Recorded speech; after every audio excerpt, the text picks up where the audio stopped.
Well, hello everyone. Mr. Sunshine Rolls-Royce Technician Eddie coming back to you live right here, right now in a beautiful sunny South Florida in the United States of America. And what we have here today is some more brake pumps that we're getting ready to rebuild. And we got a lot to talk about today. There's a Rolls-Royce forum on Facebook, and I think it's based out of the United Kingdom, and they got people from Australia and around the country and around the world that join their forum. Out of 5,000 people they have, I think maybe only a handful really answer or ask questions.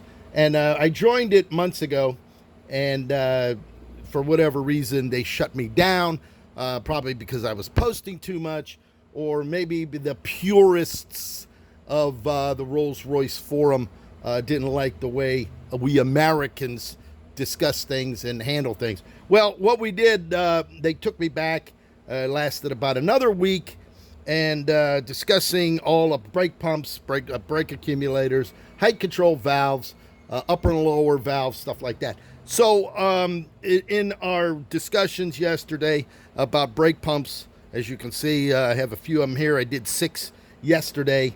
Completed, done, delivered down, and shipped them out. We were discussing on how to rebuild brake pumps. And in my discussion, they all went wild on the way that we do them here in the United States. Now, this is a brake pump. They were all rusty, corroded, full of dirt, full of rust. The pistons jammed up in there. These are the plungers that go down inside.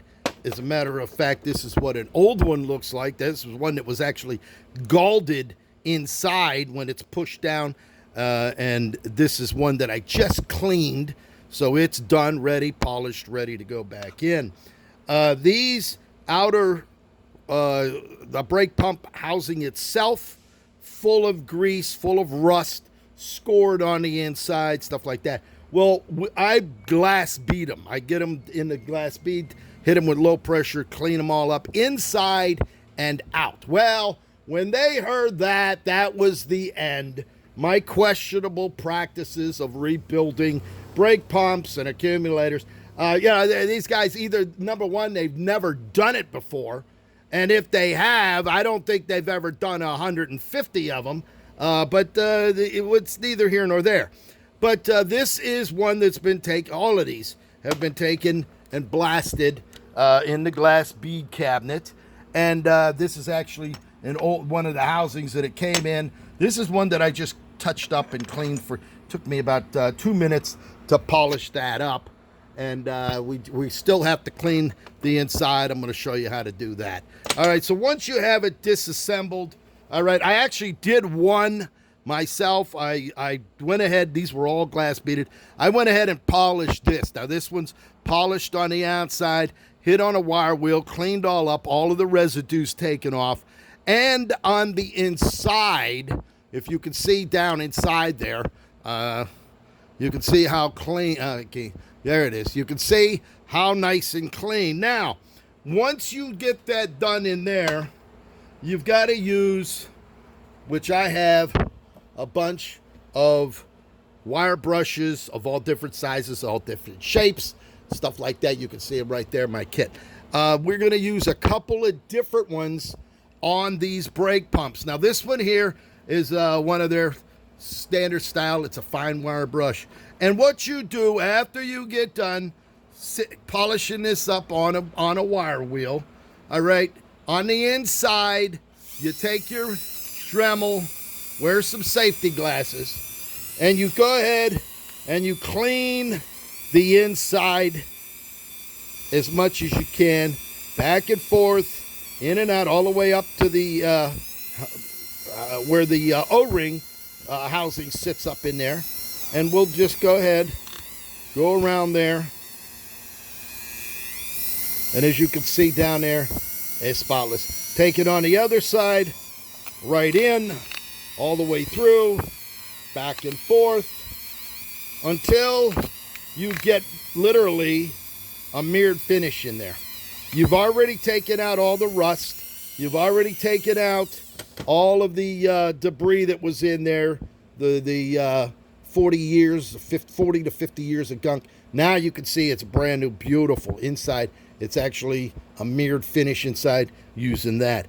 We also use the other wire wheels like this to go here in there where you're going to take the 2 O-rings. Those get cleaned up as well.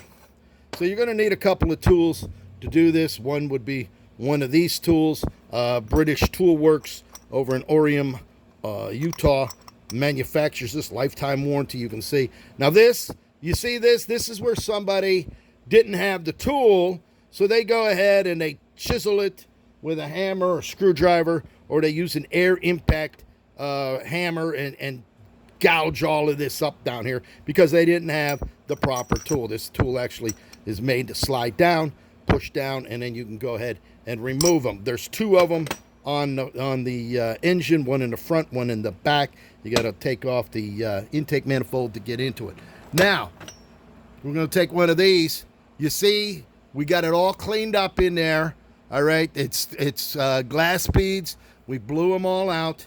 So we're going to go ahead, take our look at the crap coming out, even after giving it a glass bead. This way, the housing on the inside and out. Now, the people last night, they're complaining. They're saying, oh, these are supposed to be close, tight tolerances. Well, nothing is moving on the outside housing. Everything is done on the inside sleeve. So we're going to go ahead and just show you here. Polish this up. Look how nice and clean that is. We're actually going to get in where the O-ring goes, or the snap ring. There's a snap ring here. We're going to get through that. We're going to go ahead and take this. You can still see how the inside of that looks. Well, once we go ahead and put this through, in and out, you can see it cup the dirt and the debris and the extra coat of rust and junk in there coming through the holes.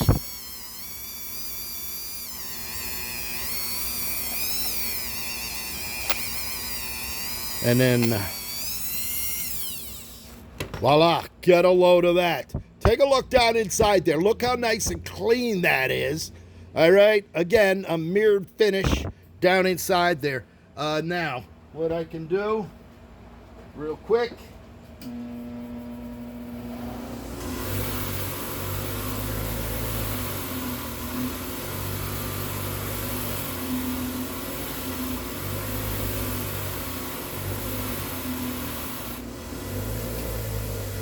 just hit it on the buffing wheel, and there you have a beautiful finish on the outside of that. You can see where the glass beads right here, and a nice polished finish right there. Okay, so that's what we're talking about on the outer housing.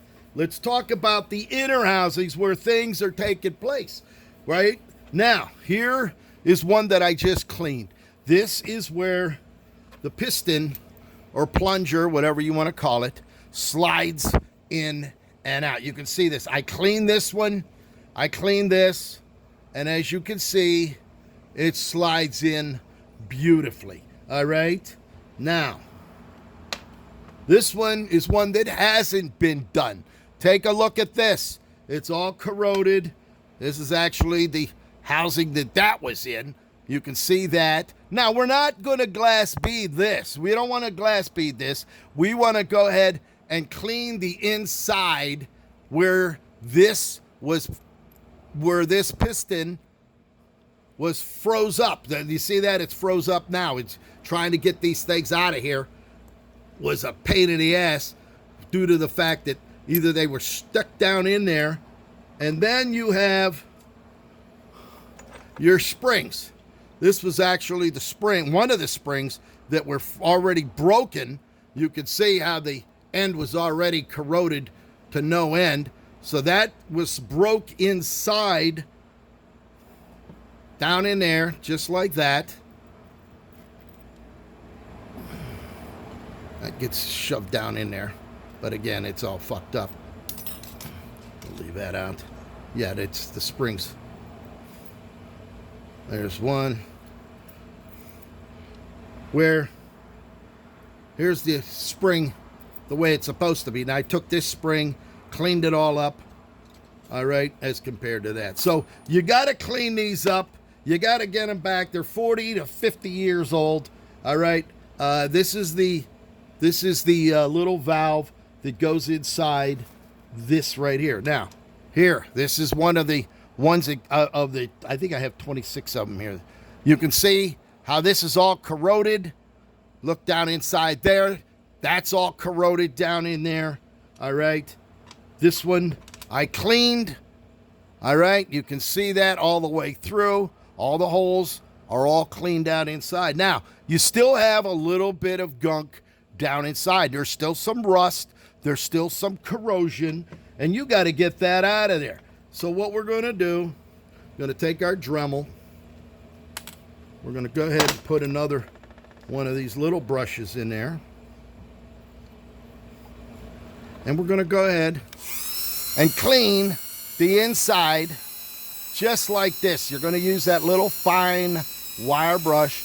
We're going to clean the inside of this out.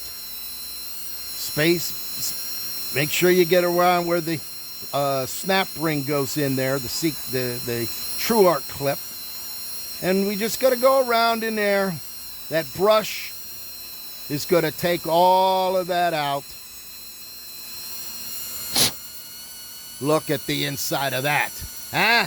Just a little bit of brush action made that nice and clean in there so that will slide right down inside. You put your spring in there, put the brass cap on that, and put your your True Arc retainer in there. Boom, you're ready to go. Some of them, they didn't even move. They were actually rusted solid inside. So you take that snap ring out, the True Arc ring out, and you go ahead and you get this out of there. You got to get it out so that you can clean it and get it ready to refurbish and get it back to new. All right, now one of the other guys. Now this is a special tool made specifically to install the O-ring inside these brake pumps. All right. If anybody has ever installed one or rebuilt one, to try to get the O-ring, there's a hidden O-ring down inside there. Okay. You can't see it because once you shove this in, it's a groove between the center there, and that O-ring seals between this and this.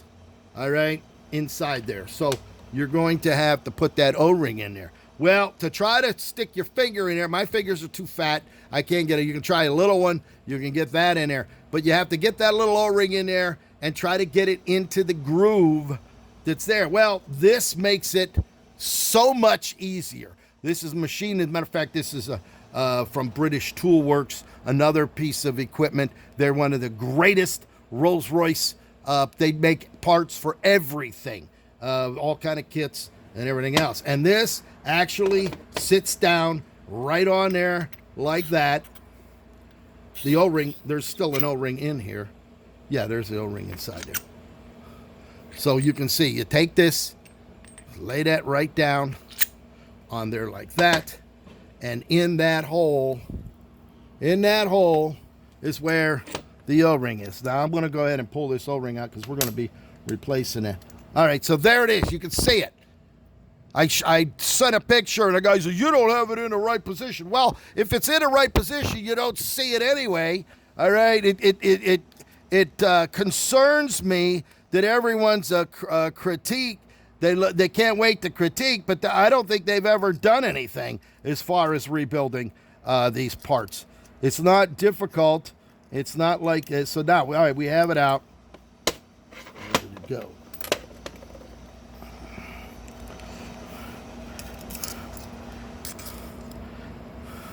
Oh, it's still in there.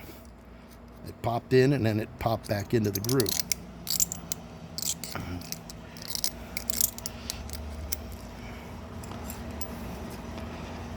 There we go.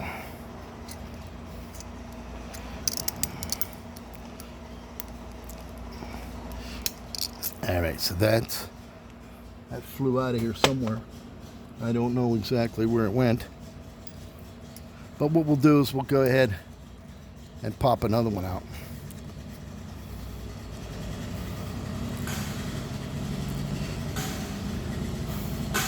All right, so there you go. You can see that right there.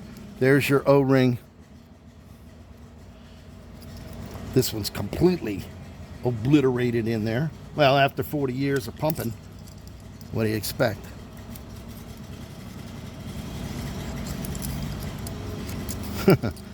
Boy, oh boy. It's literally disintegrating. Boy, that's really in there, isn't it? That one is actually cooked inside. There it is. There's your O-ring on the inside. Look at that, just literally disintegrated. There's still pieces in there, so you got to make sure you get those pieces out of there. There you go. And then we'll go ahead. We're going to finish buffing these all up, cleaning all of these, putting them all back together, and getting them all done. I hope that helped you. A little tutorial as to what it is. There are no moving parts on the outside of this housing. Everything is done on the inner sleeves. So other than the O-ring that seals it together, that's about all you have. So there's some other parts. Yeah, and I know the guys are going to say there's a wave washer, there's a special steel washer in there, a ring, and the O-ring that goes in there as well. I didn't bring those out. They're still sitting in the parts tank, cleaning away. So there it is, Mr. Sunshine. Give me a call, 561-693-8636. Coming to you live.